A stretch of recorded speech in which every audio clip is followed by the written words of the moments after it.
Comment se sentir en sécurité financièrement? Donc, c'est le sujet de cette nouvelle vidéo avec Dominique So. Salut Dominique. Bonjour Jérôme, bonjour à tous. Ravi d'être là avec toi et avec vous tous. Ravi d'être avec toi aussi pour parler de ce sujet qui me tient à cœur personnellement aussi, parce que j'ai envie de repartir avec cet échange d'astuces, de techniques, d'idées en tout cas pour travailler sur cette question, comment je peux avoir ce sentiment de sécurité financière. On a déjà abordé un petit peu lors de la précédente vidéo sur l'indépendance financière, mais là on va vraiment faire un focus là-dessus. Et avec cette première question également que je me dis, parce que tout à l'heure, plutôt dans la vidéo précédente, tu parlais de mindset, d'état d'esprit. En quoi c'est important déjà de démarrer par ça lorsqu'on parle de sécurité financière? En fait, ce qui est important, c'est que l'argent, c'est quand même quelque chose d'un peu étonnant parce qu'on a un rapport émotionnel à l'argent. Donc, la plupart, tu vois, quand je croisais beaucoup de clients sur la gestion de patrimoine notamment, ce qui était intéressant, c'était de voir qu'on est tous différents. Tu as des gens, ils ont des dizaines de milliers d'euros sur leur compte et ils ont peur de ne pas en avoir assez. Et puis, tu as des gens, ils vivent quasiment au mois le mois et ça ne les stresse pas. Donc, tu vois, tout ce côté trésor, etc., c'est quelque chose de très intéressant parce qu'il y a il y a un petit côté connais-toi toi-même.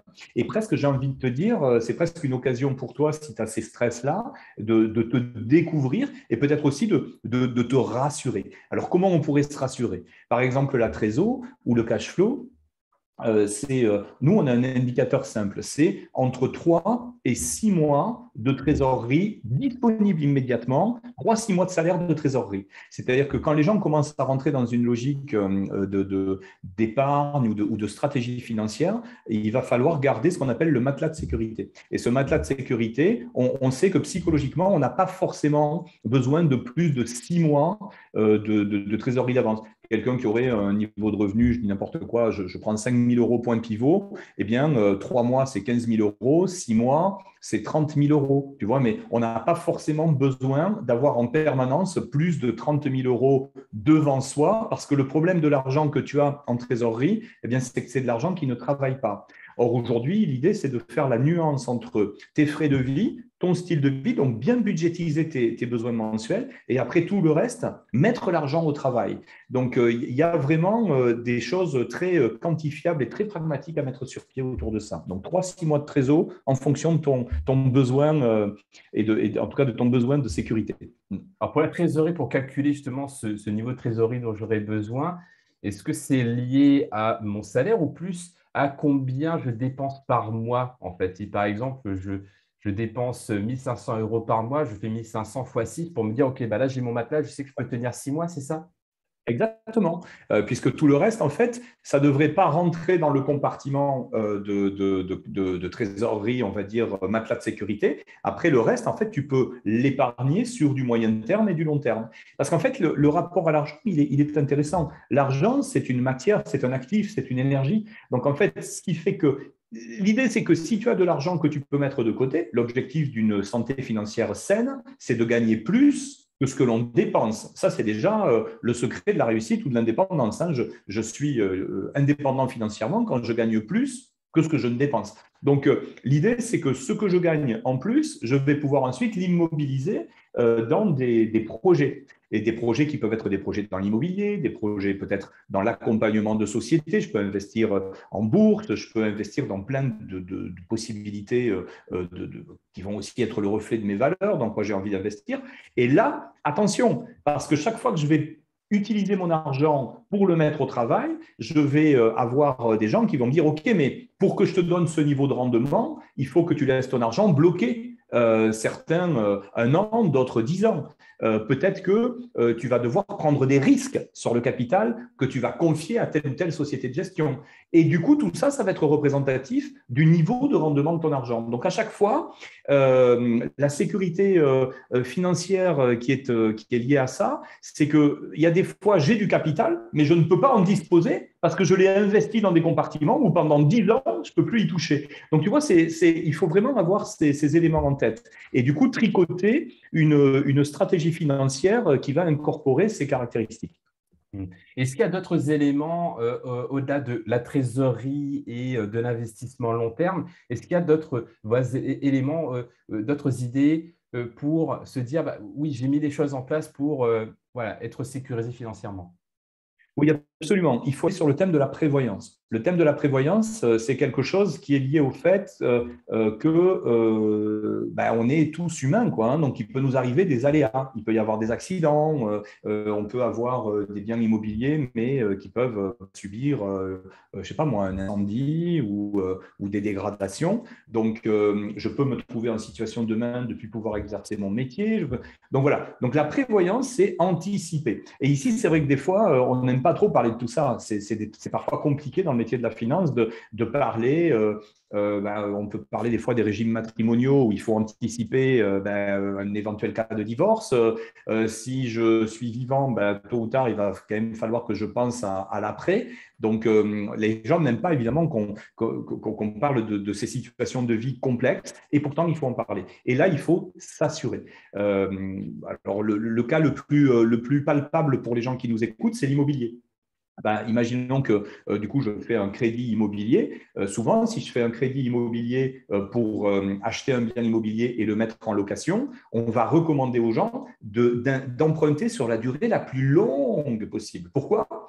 Parce que pendant que le bien est en train d'être amorti sur une durée très longue, eh bien, je vais rembourser un petit peu moins à la banque tous les mois. Ça veut dire que ma mensualité sera plus basse, donc je vais avoir plus de respiration en termes de trésor, mais surtout, si j'ai un accident de la vie, eh bien, le fait qu'il y ait un crédit qui est assuré par une compagnie en cas d'accident, eh bien, ça veut dire que si j'ai un emprunt sur une durée longue, je suis garanti par rapport à un accident de la vie. Ça veut dire que si j'ai emprunté sur 25 ans et que j'ai un accident de la vie à la 5e année, c'est l'assureur qui va rembourser les 20 ans qui manquent.